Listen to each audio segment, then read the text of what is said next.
Hundreds walked out here at MacArthur High School just after 10 a.m. That followed a reading of all 17 names of the victims in the Parkland, Florida shooting. And you really sense kind of a celebratory tone here. Now, from the outside, that might just look like a bunch of high school kids excited to get out of school for a little while. But we talked to an organizer who said that celebration was just an excitement about a generation unifying for change.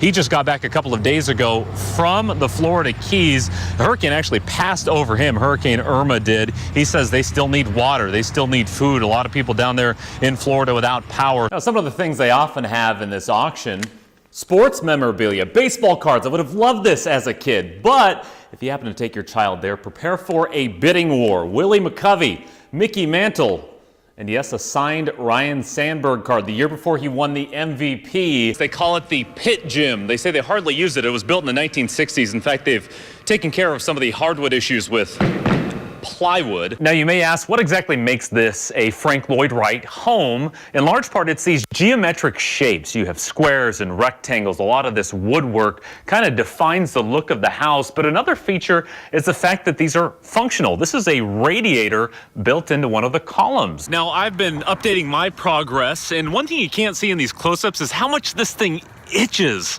So if you're feeling the effects of the extra fuzz on your follicles this fall, you might need to consult an expert. Have I been nice, though? Well, I think the television makes you look bigger. Wait, I'm on television right now. That's terrible news. And right now, we're just kind of keeping an eye on really what's the first stage of a teardown of the building. In fact, I just spoke with the owner, and hopefully we're going to talk to him in a second. But you can see some of what they've already done. They have the equipment here. I'm told most of the major teardown efforts are going to start this afternoon, but right now just working on getting looks like an old pizza oven out of here. Was there much salvageable from the building? Nothing. But if you want to try to set your phone down, get a good picture, get a good video, maybe you're trying to time lapse. If you have a cell phone, a pair of Eclipse glasses should work just fine. And so here's what I'm going to do. I'm just going to kind of glance. The sun's up there. I don't want to stare too long, so I have the glasses. I'm actually just going to put it right over the lens. Now it's dark, and now we're going to go up for the sun. And there it is.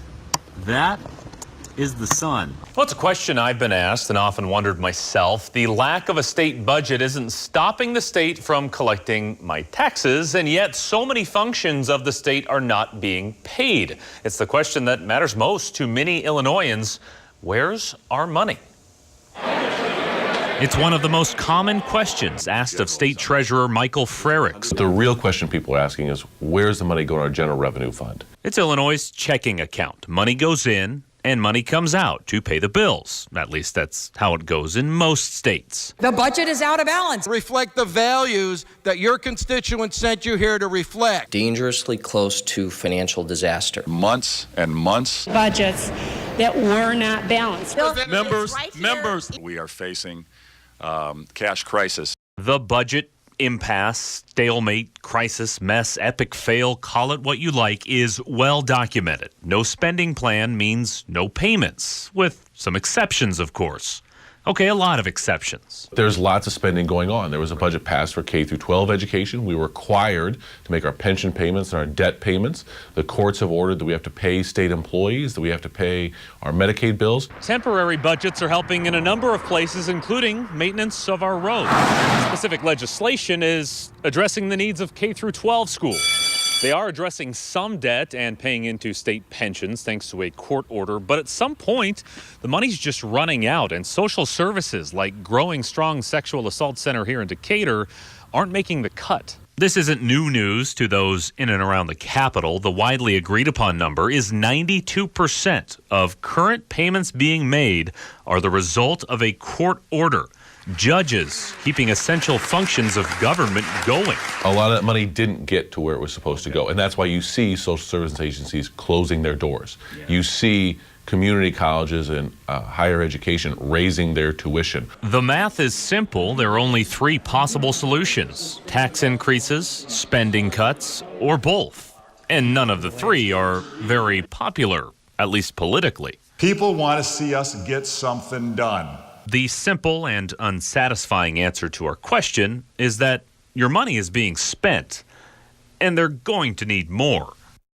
Now, there's another interesting side note to all of this. State revenue actually goes into about 700 different funds. The general fund is just one of those. In the others, there's a $13 billion balance, a surplus of $13 billion. However, like a 401k or a college savings plan, you can't just sweep the money into your checking account without penalty.